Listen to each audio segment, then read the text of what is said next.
രാത്രി തമ്മിൽ കഴിക്കാൻ ചോറ്. ആ പിന്നെ അതേ ചെമ്മീനും സവാളയൊക്കെ ഇട്ട് കണ്ട വറുത്തിട്ട് കറി വളർത്തിയത്. പിന്നെ അതേ അച്ചിങ്ങ ആദ്യം വേവിച്ചെടുക്കും.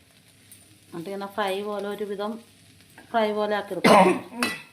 എന്നിട്ട് ഇത് കണ്ടോ, എന്താ ഇത് പച്ചക്കായയും ചെമ്മീനും കൂടി വേവിച്ച് വെച്ചത്. ഇത് നമ്മളിത് ഇതിലോട്ട് മിക്സ് ചെയ്യും. ചെമ്മീനിലോട്ട്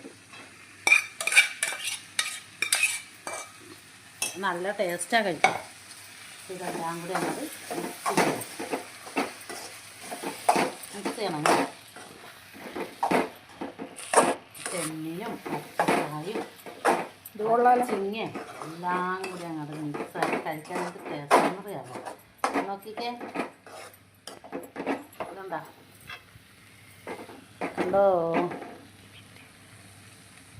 അപ്പം ഇന്ന് ഞങ്ങൾക്ക് ഫുഡിന് ഇതൊക്കെയാണ്. വീഡിയോ ഇഷ്ടപ്പെട്ടെങ്കിൽ ലൈക്ക് ചെയ്യുക, സപ്പോർട്ടൊക്കെ ചെയ്യണേ. അപ്പോൾ ഓക്കെ, ബൈ ബൈ.